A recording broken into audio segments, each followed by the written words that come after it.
My name is Claudia. My DJ and Zana. So today we're at the historical museum to check on information about Daytona down here.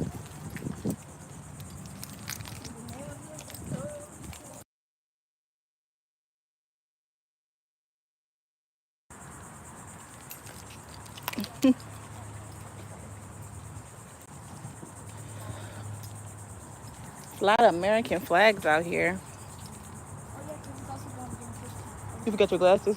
No, this one.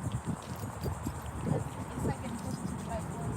So Oh yeah, that's right. That's right. what happens in July too? It's Independence Day. All right. I'm gonna go in.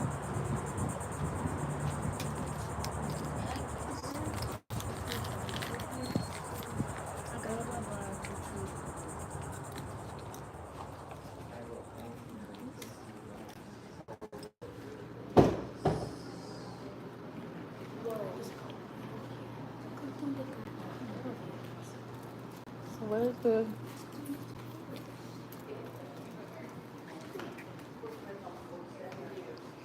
Welcome to the casements. How are you today? We're good. How are you Good. doing? Are you interested in a Tour? guided tour? Yes, we're here at 1 Okay. o'clock for it. Okay, great. We're going to start right over in just 2 minutes. Okay. Thank you. Time. Thank you. All right. We don't know. From here, it looks like there's like a. Hold on. We don't know yet. We don't know yet. We're gonna wait here.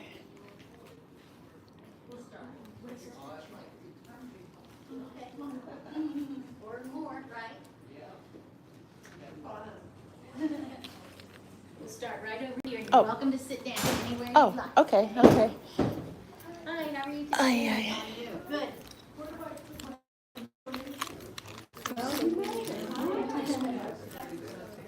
You're welcome to sit down. We'll start out sitting down. We have a little bit of a walk after that. A couple more seats if you want to sit down. You want to sit? No? It's up to you. Welcome. How are you today? Oh, okay. You ready? Yeah. You're here for the short one?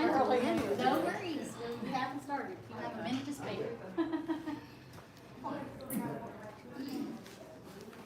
I think this was like a house for month on one of the pictures. It's like the living room. The living room? Yeah, it says. It's a dance room. Oh, I can't wait to figure out what this place is all about.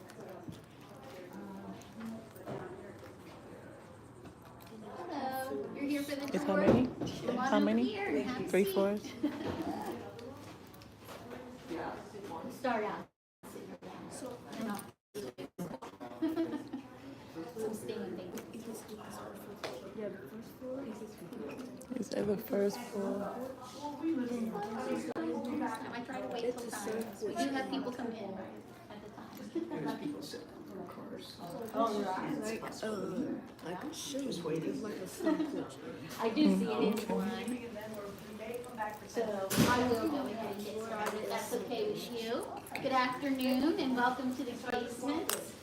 How have you been here before? No, Anyone? no. Okay.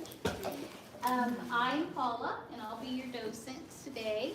Tell you a little bit about the house and some famous, one in particular, resident or owner of the house. Do you know why it's called the casements? Because of the. Sides, and then opened in or out depending on where the hinges were, kind of like this door you see here. Mm-hmm. So it's kind of like a French door kind of idea, right, on the windows. So it was named the casements. It was named the casements after the original owners, the people who built the house. And that was Reverend Harwood Huntington and his wife, Grace Goodhue Huntington. They built the home in 1913. Wow. They were a wealthy family. He had they built the house for their winters, for their family. Her father is mentioned he owned some of the property. Even if you take this street, it's one-way street through the covered road, this tree covered road down here. It's really nice drive, okay? The second white house on was part of this property. It's called the Lighthouse. There's also a house called the South House, but my understanding is her father owned that house. He deeded some of the property to her, but it was in her name, which is pretty interesting in 1913, right? To have her name on the deed. And then the two of them bought more property. The house was built as a two-story home with 9 bedrooms and 8 bathrooms. Wow. 8 bathrooms in 1913. Wow. So basically, the main entrance was right here, right in this area right here. And as I said, they built it for their winter home. Sorry, we're in Florida. So they had the home for a while and decided to put it on for sale because he was a minister. He was wanted up in the Panhandle at the time, so they wanted to move north in North Florida. So they put the home up for sale, and there was some interest from a gentleman you might have heard of, John D. Rockerfeller, who was a billionaire, the first billionaire in the world, actually. And he was interested in it, but he wouldn't buy it until his doctor came here to make sure it was a healthy place for him to live. He wanted to live to be 100 years old. So he did everything he could to live a healthy life to be able to live to that age. Right. He did not make it to 100. And he actually passed away in the house here in Long Beach. But anyway, his doctor came down, checked it out, said it looked pretty good. It would be healthy for him to be here in the winters. So he then sent his agent to buy the home. Remember, he's a billionaire, so he has a lot of employees and people work for him. So he had an agent come and buy it. It's kind of on the down low, I should say, right? So, quick question. So, Yes. technically, you'll be working for Rockerfeller as of today, right? I will be. As of I'm technically. a volunteer. Oh, you're a volunteer. Oh, Yes. okay. We volunteer. I'm part of the Casement Skill. We're Okay. a group of volunteers who are passionate about history and love Yes. talking about it. Yes. The group was formed in 1979, and our job is to give the tours and manage the gift shop and do other fundraisers. We call them friend raisers. Okay. And then we put money back into the home. So the city owns the building, but we are the volunteers who kind of add some pretty things to it and kind of help it to keep running every day. Okay. Does the Rockefeller family have anything to do with it? Yeah. No, not to my knowledge. No. To us, which you will find in the archive room, and of course, it's owned by the city of Long Beach, and it houses our Office of Leisure Services there. Around the home and by the river, there's events there all the time, and of course, it's 4th of July this week, so the fireworks here on the lawn, or on the lawn, you can come here and watch the fireworks. Anyway, so his agent bought the home for $75,000. And then he purchased 6 more lots for $14,000. So that's about $89,000 in 1918. Yeah. So he bought it in 1918. I did some calculation on Google, and that's something like $1.8 million in today's money. Yeah. Still cheap. Yeah. Yeah, still. As much property as he owned. Mm-hmm. It was, you're right. Mm-hmm. Big lot. He did make some changes to the home. He added a 3rd floor, 4 more bedrooms, and 4 more bathrooms. He had a lot of important, rich guests, the movers and the shakers, people of the world at the time. So he wanted a place for his guests to stay. He enclosed this porch, and he made the entrance, instead of facing west, it was facing north. And we'll go over that in a few minutes. He added a few more buildings, maybe a lot more buildings, because he had a large staff and needed a place for them to stay and live. And he added a 2-story private residence on where the parking lot is. So when you park the car, if you park right here on the south end, That's where the two-story private residence was. It had his private bedroom and office. He still kept that, even though he was retired. And when he bought the home and had been retired for a while, he still was, kept up on financials. So he had an office. He had a sun porch.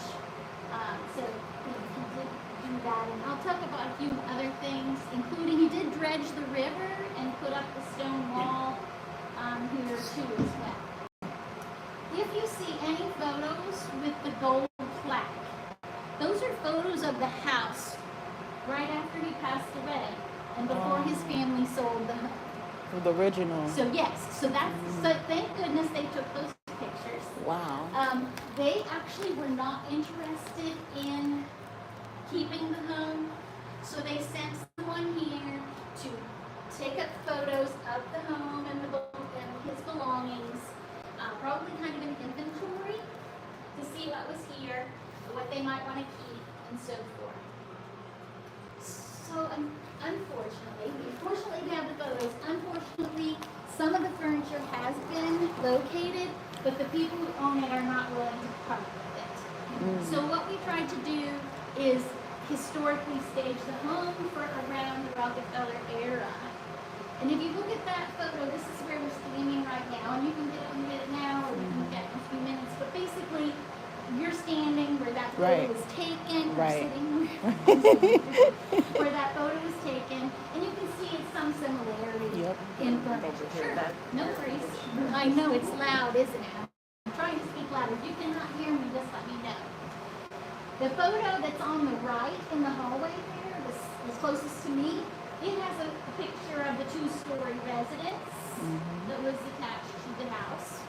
Mr. Rockefeller lived here.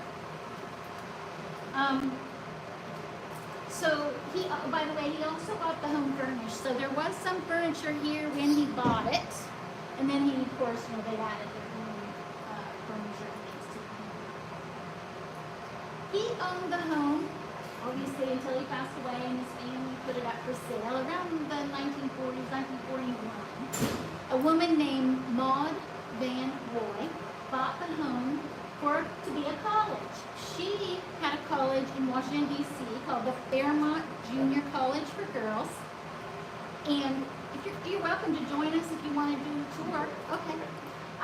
You missed a little, but you might let me know if you have questions. Anyway, she bought the home to be a college. She had to move out of the Washington, D.C. area. And so she found out this home was for sale. So she bought it, and she painted all woodwork white. Everywhere you see dark wood would have been white. And she made that kind of her reception area for the college. She built a long building on the other side of Mr. Rockefeller's private residence that was a dormitory, converted the rooms to dorms, those kinds of things. She had the college for about 10 years. I had a tour last month. A gentleman on the tour told me his mother went to college here, and that was really cool because he was so excited to be here in the place where she went to college, and she had so many good things to say about, staying here, living in Ormond Beach, and living in the Casey's house. So Maud decided to retire around 51, a little bit after Mr. Rockefeller bought it, but catch up. So she put it up for sale, and a religious group bought the home for retirement, for like a retirement home. And actually, they didn't have it too long, and then another more private, not a non-profit, but a private organization bought it for retirement home. And then eventually it ended up being sold again, so they didn't have it for too long. Maybe it wasn't very successful. The Ormond Hotel bought this kind of annex to their hotel. This was before hotels, very many hotels were in the area, so they needed more space. I'll tell you a little more about the hotel later, but there's also a video and a dance room in that hotel. So anyway, so they bought it, and they had it as their annex for a period of time. More hotels were being built, lots of things were happening in Ormond Beach. vacated the residence. And so I want you to kind of walk with me over to this hallway here. You might want to glance at a couple of those photos with the gold plaques. You want to go see? And then I want to show you some photos over here. You want to go see? Cool. So maybe we should do an investigation tonight. Yeah, because you heard her. She died in here. See, this is the garden that she was seeing. And then a picture of the townhouse. So we can do investigations over here tonight. Excuse us. Are you ready? That means this means it's good.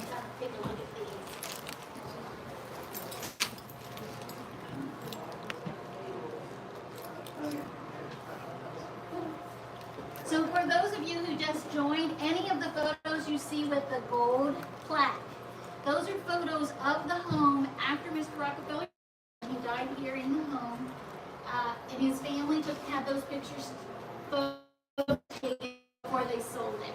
So it shows you what the home looked like when he lived here. So as I said, the hotel or the house was vacated, and this is what happened. It was vacated for a long time. I think it was like almost 10 years. 10 years. Well, what can happen to a house in Florida in 10 years? We have bugs. We have critters. We have storms. Do you know we have storms? We have some storms, tropical storms, hurricanes, you name it, right? Right. We had people would come in here and live, so squatters, and they would start fires. So this wood flooring, not original. We do have two places in the home we have original flooring, but this is not one of them. The wood flooring did not survive. And you will see woodwork through the home where there are parts that they've saved, but other parts they've designed to look like, look like it did before. So the home's sitting here vacant. I had a friend who lived down the street. He grew up down there, and he said he hung out in here. So I'm sure I would have kind of walked through if I had the chance. And the city was kind of thinking, we gotta do something about this.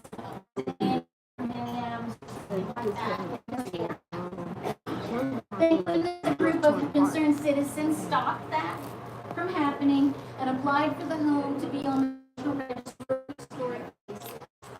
That happened in 1973. In 1970, Civic Center, it's not technically a museum. It's open all the time. They have events happening all the time in the home and on the property. So it is a city home building. They pay all the bills. And they house their Office of Leisure Services here in the building. They got a federal grant for $449,000 to restore the home. And what they did was, some of the buildings, this is Mr. Rockefeller's private residence, they just didn't keep it. So they took it back down to its original kind of shape, form, blueprint of the original two-story plus Mr. Rockefeller's third floor, 4 bedrooms, 4 bathrooms. So we took it kind of back down to that space that it was when the Huntingtons built it in 1913. Mr. Rockefeller bought it in 1918 and put the extra floor on. So did his guests stay in this house and then he stayed? That's my understanding. Was he actually living here, or was he vacationing when he died? He stayed here in the winters from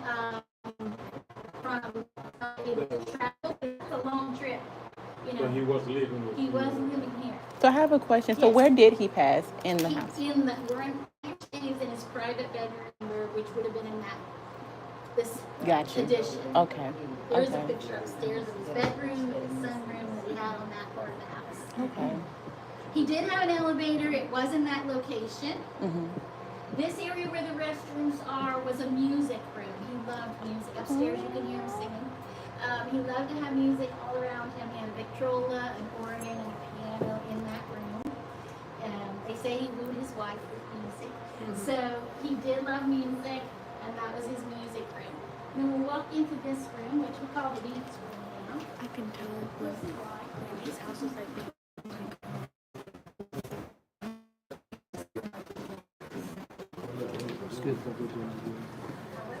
Oh, look at that.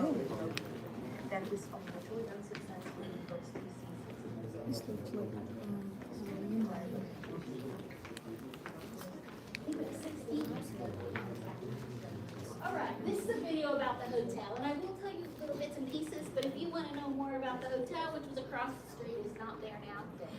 If you want to hear more about it, you can come back and kind of look at the video. But this room, as you can see, is used for dance, for yoga, for Pilates, for receptions and parties. And we can go on and on about what this room is used for now. Originally, it was likely the Huntingtons' like master bedroom, what we might call a master suite for the Huntingtons when they built the home in 1913. And then when Mr. Rockefeller bought it, he actually asked his cousin, Fanny Evans, to come here and live with him in Ormond Beach. His wife, she passed away, her name's Laura, she passed away in 1915, so she never came here. He first came to Ormond Beach in 1914 and stayed at the Ormond Hotel. But she was very, she had a lot of medical issues and she couldn't travel the distance. So to our knowledge, she never came to Ormond Beach. So he needed someone to kind of manage his house, a house manager. So he asked his cousin, Fanny Evans. So this would have been her private space when he lived here. If you're familiar with the Casements, you might know that we have a Christmas gala every year. And the Casement Guild, which I belong to, are the group who put it together, decorate, have events, and so forth. If you come at Christmas time, which I hope you do, this room is filled with 15 decorated trees, which are donated from local organizations in the community. Christmas, and that is in honor of Mr. Rockefeller. Christmas was an important part of the year for him. He had a huge party every year while he lived here in Ormond Beach. And he had a giant Christmas tree in the living room. You'll see why, because if you haven't been in there yet, it's a high ceiling, you can put a huge tree. We will put a huge tree there again this year as well. So it's in honor of him that the Casements Guild has the Christmas gala. Every year it has a different theme, and this year it's Hollywood Christmas. So hopefully you can come back. He had Santa Claus there. He had lots of caroling, as I told you. He loved music. He had his staff buy personalized gifts for his guests. So that was a special part of the Christmas celebration as well. Do you have any questions here? No. Okay, I think so what we'll do is walk this way. Was he good to his staff? As far as I know, he had a full-time personal assistant, Mr. Yorty. He had a full-time male nurse that was with him 24/7. Remember I told you he wanted to be healthy? So he was always, my understanding, I don't know if you know this, on Halifax, there's a house called the Lion House. I can't remember the name of the street across Flip it so I can Halifax, look at but it has one lions to like see in you. the front yard. I read that his doctor owned that house for a while. So, yeah. Now the bathrooms, are Yes. there any of the original bathrooms? No, I have not seen any. But there are some doors I haven't opened, and I don't know if they're even locked or not. But as far as I know, yeah. That space has changed. We'll walk here in the dining room. Is everyone okay with this couple of steps down? This would have been his dining room.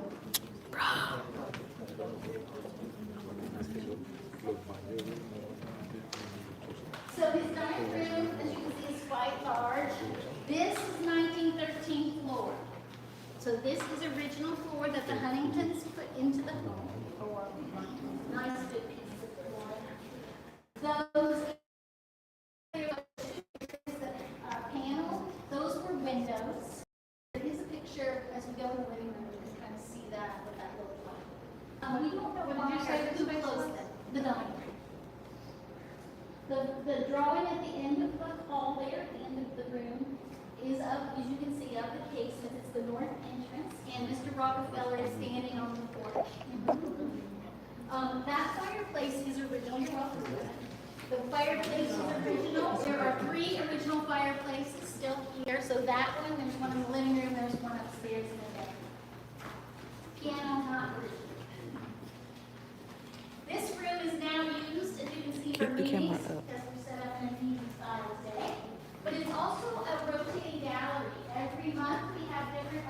children's room, so it changes Monday. This month we had a photo contest. A local photo club.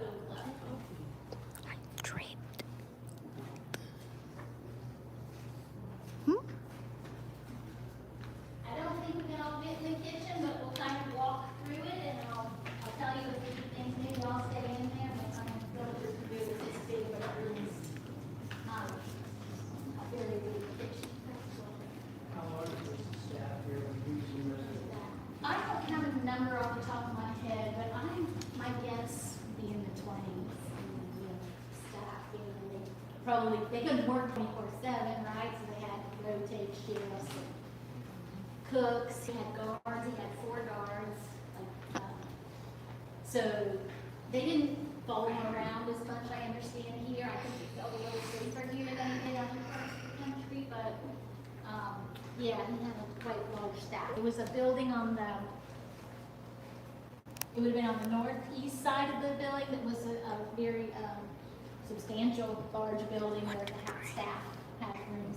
Some of those extra houses I told you about, like the South House, that I think was used by staff. So, which isn't here anymore. The South House isn't here anymore.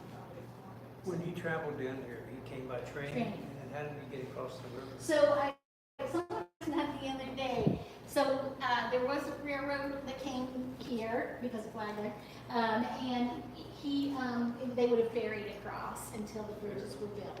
And at one point, Flagler had a train bridge built next to a road bridge eventually, and then people could come directly to the door. And his car would come with him and his chauffeur. We'll just I'll stay in here and say the same thing a couple of times because we'll just kind of filter around and then we'll go in the living room.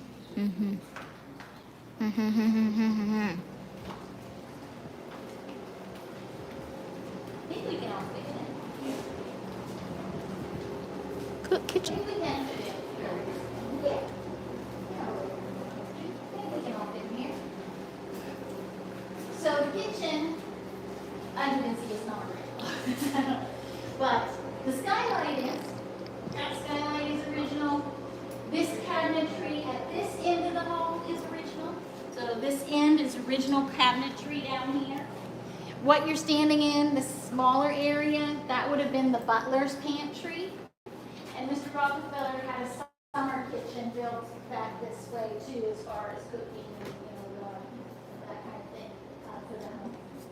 The Casement Guild donated money to have some equipment put in here and remodeled so that for weddings, How can I reach? last Thursday, and if you're around at all, there's a cooking class that will start up again in September, and she does it every month. I've gone to a couple of them, and so she was in here last Thursday cooking. Look how the kitchen is. I just heard there's an Italian cooking class going to be here too, so that'll be fun. You can see some photos of how it looked, and then you can see a photo of how the damage to the kitchen when the house was vacated. What about the tile? No, my understanding is the only thing is that cabinet, that top cabinet. You can kind of see in that. I think that's it there. And then this skyline. You can tell what it looks like too. I'll meet you in the living room after you kind of tour around. These are some fancy old cups.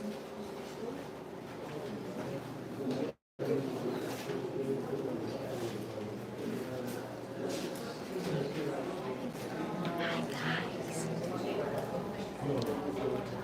Donated or purchased. I'm a newer docent, so I'm still learning myself. Oops, A lot of things is trying to read and read about things.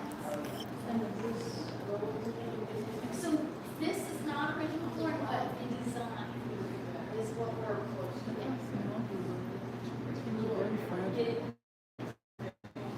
This is the dining room photo here on the right of the fireplace.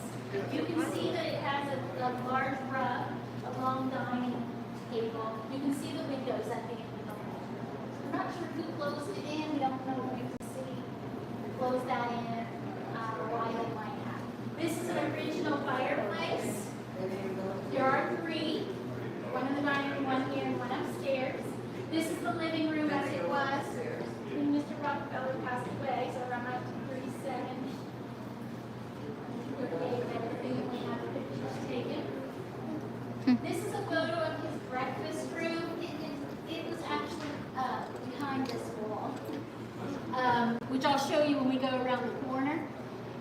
But he would have had his meals there, like not in the big dining room, unless he had guests, of course. And then if you come to the middle of the room, you can see the skylight here. You can see the 3 stories, the other 2 stories of the home.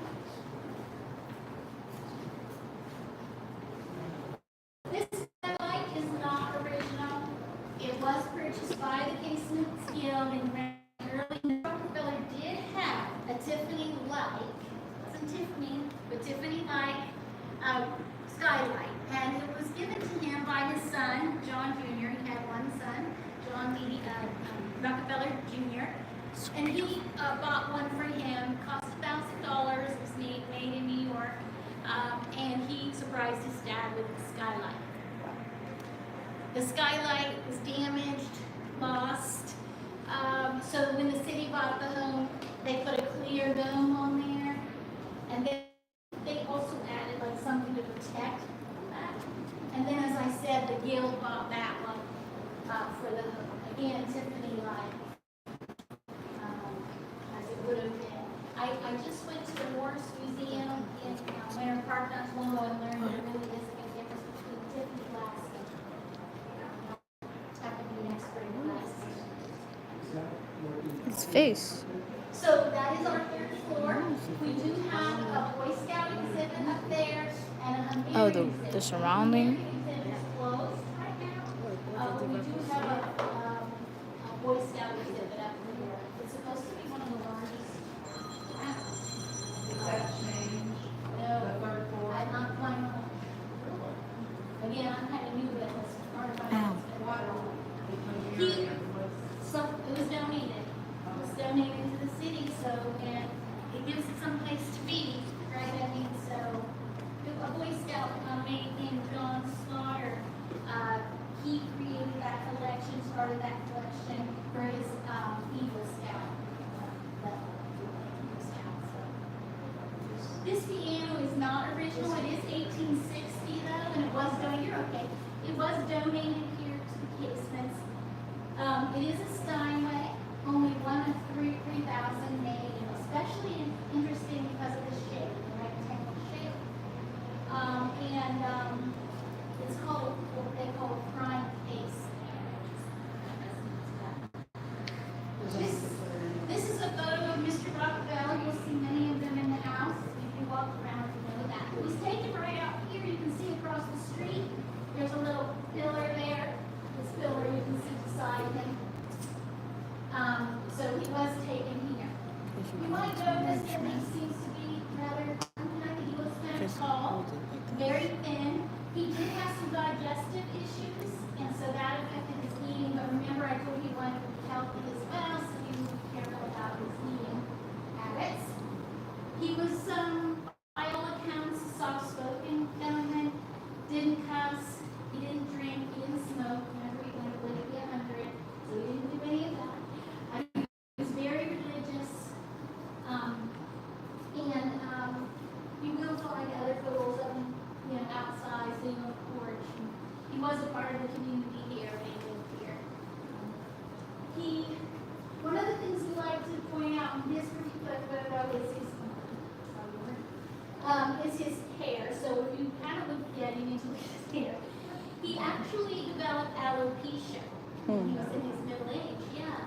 So he lost all the hair on his body, and he didn't really like being bald. I guess, I don't know, he didn't get very good feedback from people about it. And he could afford to buy wigs, so he had a wig made out of human hair. He wore it out in public. People seemed to like it. So we bought lots of them. He had lots of them made. We don't know how many, but a lot. There were different ones for different occasions. Like if you played golf, if you went to church, if you went to a social function.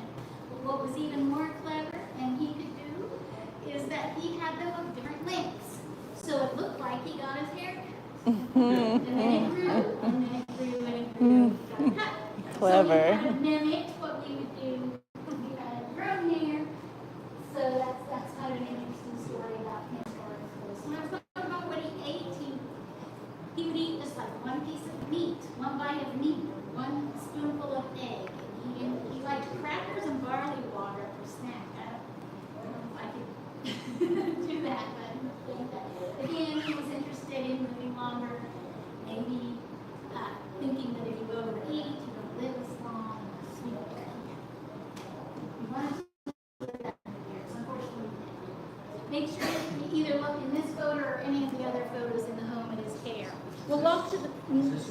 It is not. The only original flooring is there in the dining room and in the north entrance, because the house was damaged by squatters came in and set fires, storms, bugs, critters, and things. So we don't have original wood floor, but it's in the style. And we're going to move over to the north entrance. It is a small area, but I just want to maybe just go over for a minute or two. Go ahead, go.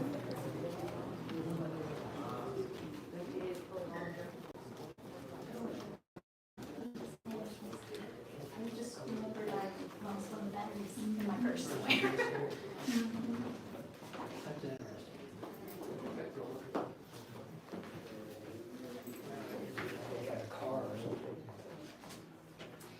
So this is another area where original flooring is in the home. So this tile is original. I always, every time I come in, I think about walking where John D. Rock, many others, right? So this is the flooring that was here. That would have been his breakfast room. It's now the Director of Leisure Services office. That would have been his breakfast room there. This is the north entrance. So this is where this was his primary main entrance to the home. When he moved here, he wanted this to be the entrance, or where people came. He had this built, this cover. It's called a porte cochere, and it was built again to welcome his guests. It's kind of a grand way to welcome guests, right? This tree back behind me, it is actually in that drawing at the end of the dining room. So pretty sure that's been here over 100 years. The gazebo was dedicated and donated by the Casement Guild, the volunteers, for the 100th anniversary of the events coming this July. There's sometimes tents and things out there for different festivals, so the lawn is used quite often. Across the street is the Ormond Heritage Condominiums. That is where the Ormond Hotel sat. There's a drawing there behind you. The Ormond Hotel was built by John Anderson. That's the name of the street out in front of it here by the river. And his partner Joseph Price. They built the hotel in 1888. It had 75 rooms, and it was an all wooden structure. You're okay. And then in 1890, another famous person, Henry Flagler, bought the hotel. Henry Flagler is very well known in this area because of the railroad system. He wanted it to go the complete length of Florida County. There's a Flagler College. If you go to St. Augustine, you'll hear the Flagler name quite often. And he was Mr. Rockefeller's partner in the Standard Oil Company. So they knew each other. And Mr. Flagler would invite Mr. Rockefeller to come here to winter. In 1914, he finally did. Unfortunately, Mr. Flagler had already died, so Flagler wasn't here when he came to visit. After Flagler bought it, I guess 75 rooms wasn't enough because he made it 400 rooms. They say there were 11 miles of corridors and verandas on the house in the United States at the time. Huge. You can see a little bit there upstairs. There's another photo I'll show you how big it was. Famous people, princes, presidents, all the names, I already mentioned Edison, Ford. Ed Sullivan, some of you are young, you might not know who Ed Sullivan is, but he actually was the golf secretary in 1923 at the hotel. But it was kind of the place that the rich would come and spend on the beach. Mr. Rockefeller spent time there too. If you look at the photo, you can see a little sign that says Rockefeller Lounge on the side. And as I said, he did stay there. He stayed there for the winters until he bought this house. And he would have a whole wing because he came with his staff and maybe family members came or visited while he was here. So he did have, there was a part of the hotel called the Rockefeller Wing, which was kind of interesting too. The hotel, as did the house, went through being vacated and then falling down. And in this case, the city did tear it down and build the condominiums. They did save one part, and it's this cupola right here. This one right here. And it is over in the park, across the street from the condominiums. It's called Fortunato Park, and you can go and see that cupola over there. It's open, I believe, on the weekends. It's a limited time, but I know it's open at some points in time. And the two parks are joined under the bridge, so if you want to walk back and forth between the Rockefeller Gardens and the Fortunato Park, you can do that. What else do I want to tell you about that? This is a beach chair, and it sat on the veranda at the Ormond Hotel. When the hotel was going to be torn down and they auctioned off the items, furniture, and things that were in the home, this was purchased by a gentleman, and he took it home, and his wife didn't want it. And the guild actually did. He took it home, but his wife didn't want it, so guess what? He sold it to the guild for $1,500 so we could have it here in our house. It probably would have not had glass here, and then carried it to the beach for the guests. So the guests might want to spend time on the beach, but probably really likely they wanted to go watch the races, and so they would carry it down for the guests from the veranda down to the beach for the guests. So we're lucky to have that here. Questions? No. Oh, one more thing I want to tell you before we leave, I almost forgot. The hedge area, you see where that hedge is, I don't know if you can all see it. There's something under the ground. We call it an anomaly. We think it's a tunnel. And there have been some people who've said, that they've seen the opening. There is a basement, I forgot to tell you that, in the kitchen, under the kitchen there is a basement or cellar area under this house, which is unusual for Florida, but it would have been connected there. And it seems to go across the street toward the hotel. We don't know yet why it's there, who built it, when they built it, or anything, but the city did take equipment, special equipment to, what I'm trying to say, examine that area, and they did say there's something that appears to be like a tunnel-like structure under there. Someone said the other day, and I was talking to them about it, they said maybe the hotel built it when they had their annex here so they could take things back and forth. That's a good practical reason for it there, right? We've heard other reasons, but we're not sure exactly. It looks Maybe they did. time they built that. I'm not sure, but you're right, I don't know. You think they would have told them. You're right. It's a little interesting mystery. We're going to go upstairs now. We do have an elevator. Does anyone want to use the elevator?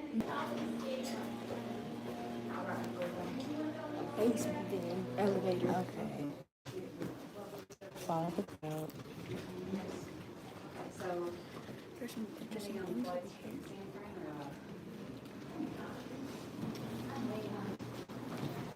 That's not even open.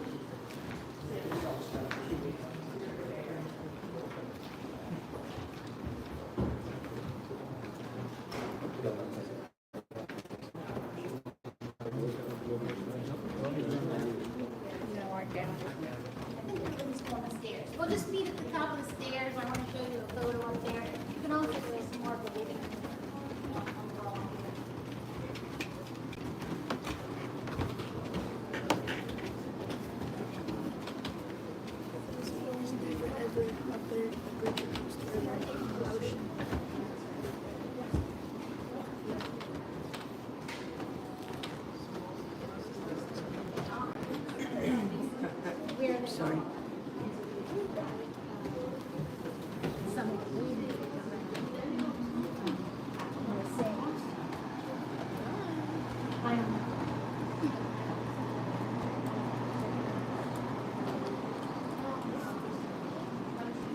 Get out of there.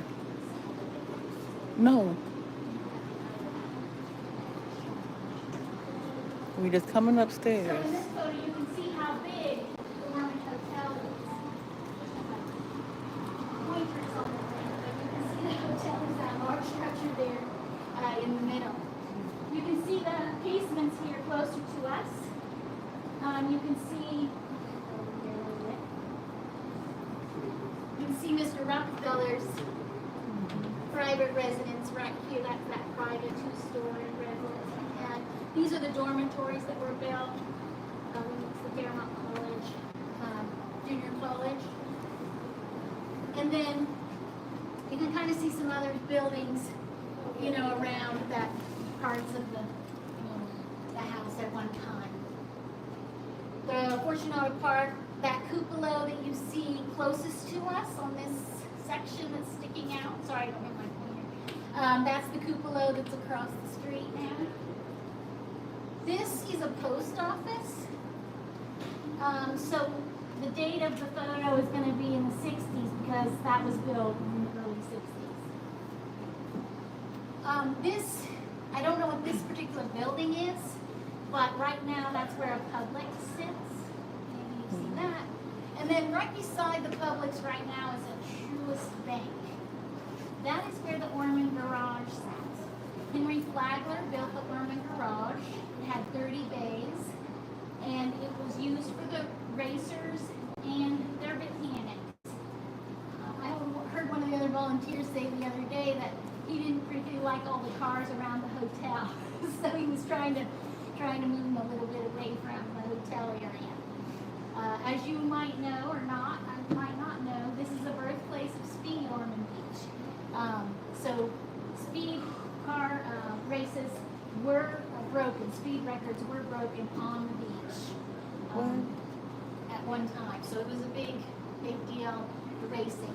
Daytona Beach is known as the birthplace of NASCAR. Ormond Beach, the birthplace of speed. Anyway, there is a plaque out in front of Truist Bank, a historical plaque, and it will say that it's the Ormond, where the Ormond Garage sat. At the top of the photo, you can see the ocean, A1A, you know, kind of this side of it, and then that big area at the top is the Oceanside Golf Course. It is still there. It's hard to see when you're driving down the street, but it is still there. Mr. Rockefeller played golf every day. And he played every day. He was an avid golfer, and he learned to play golf in his later age, after retirement.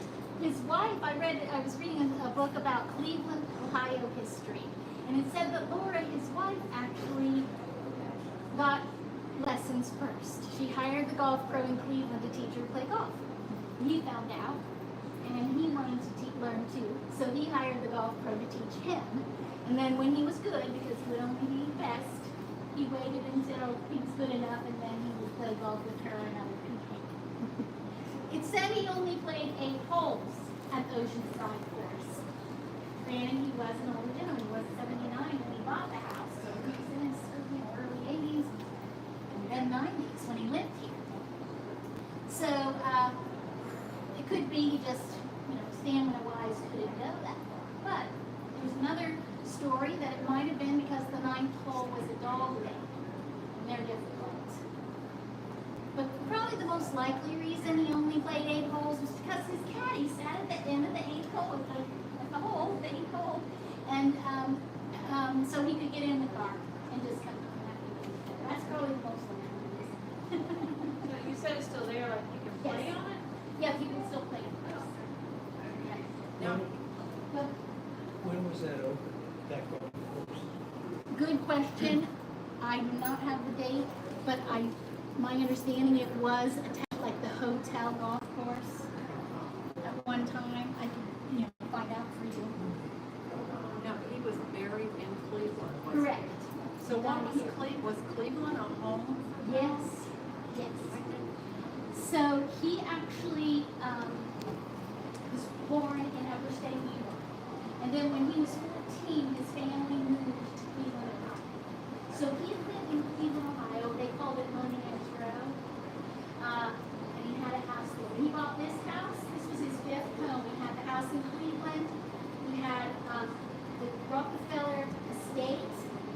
upstate New York, still owned by the Rockefellers, called Kai Pet. He had a home in New Jersey, and he had a brownstone in New York. And then he lost this one. But yeah, the family originally, Cleveland was, that's where Standard Oil Company started in Cleveland. Is his home in Cleveland historical and open? Good question. Okay. That's something, I know you can go to his grave. Like the granddaughter was check it out. Yeah. I am really running short on time, and I definitely don't want you to miss this room because you cannot get in this room without one. So we're gonna go over here next. Usually I kind of go around. I have a lot more to tell you, but I don't want to keep you if you need to do something. You have another appointment or something. Those boys is acting like fools.